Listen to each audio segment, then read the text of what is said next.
Bismillahirrahmanirrahim. Assalamualaikum warahmatullahi taala wabarakatuh. Sahabat muslimin yang dirahmati Allah, di sini Al-Fakir ingin sedikit menjawab beberapa pertanyaan teman-teman netizen yang sering menanyakan ketika Al-Fakir live. Ya. Pertanyaan yang pertama biasanya, apakah ada debat nasab kedua? Jadi tidak ada, teman-teman ya. Tidak ada debat nasab kedua, itu tidak ada. Apalagi kemarin kita sudah mendengarkan statement dari Ki Imad. Dia mengatakan, andaikan seluruh ahli fatwa di dunia ini mengifbat bahwa nasabah Alawi itu tersambung kepada Nabi sebagai keturunan Nabi, maka saya tetap membatalkan. Saya kira statement seperti itu berarti menunjukkan kualitas dia, teman-teman. Sudah tidak perlu diajak debat orang seperti itu. Unsurnya sudah kebencian, bukan ilmiah. Apalagi kita tahu bahwa tesisnya itu copy paste Google gitu loh. Kalau copy paste Google-nya itu dari Maktabah Syamilah lumayan. Tapi kalau cuma dari narasi orang-orang Wahabi dan lain sebagainya, Salafi, pantas kan? Orang Salafi Wahabi di barisan mereka. Ya seperti itulah kualitasnya.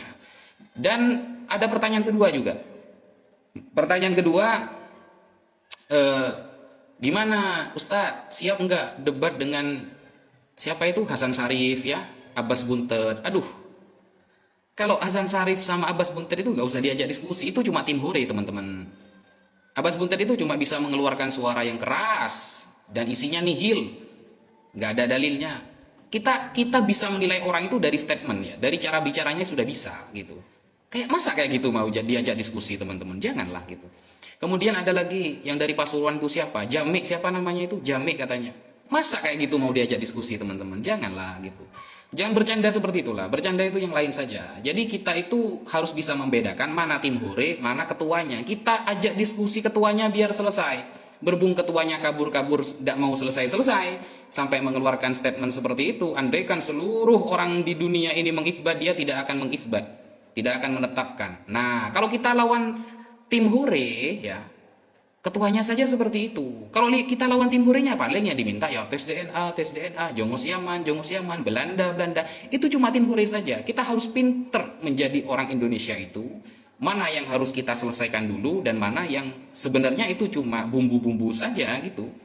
Dan saya kira kayak Hasan Syarif, Jami, kemudian Abbas Buntet, Kori ya. Saya kira I think they are only seeking attention and carries the name of the Islamic boarding school, our pesantren, ya, to make it look cool. Ingat ya, to make it look cool. Jadi, saya kira mereka itu cuma nyari perhatian saja sih. Ya, lalu bawa-bawa nama pesantren, ya, bawa nama pesantren, seolah-olah mereka cool, ya, seolah-olah mereka itu keren, kan gitu kan? Seolah-olah paling tahu, padahal isinya nihil. Even touch, the content is zero. Tapi isinya nihil semua, teman-teman. Nihil semua. Dan kalau seperti itu yang dilayani, gak selesai-selesai, teman-teman. Karena intinya kan si pembuat tesis yang mau kita ajak diskusi.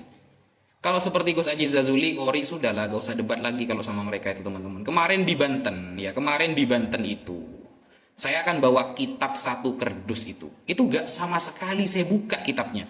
Kitabnya sama sekali gak saya buka itu. Saya cuma bawa fotokopian dari kitab asli, itu saja. Karena saya lihat musuhnya, aduh, ini mengecewakan, ini masa kayak gini sih, di depan pendukungnya seolah-olah paling wow, tapi setelah diskusi ternyata ngak-ngak-ngakan, teman-teman, demselen-demen ternyata, apalagi tim hurenya gitu loh. Jadi sudahlah, saya kira ini sudah selesai. Kita fokus ibadah lagi, kita fokus belajar lagi, belajar agama, dan insya Allah dalam waktu dekat kalian akan melihat fakta kebenaran tentang semua ini. Sekian dari saya, kurang lebihnya mohon maaf. Wassalamualaikum warahmatullahi taala wabarakatuh.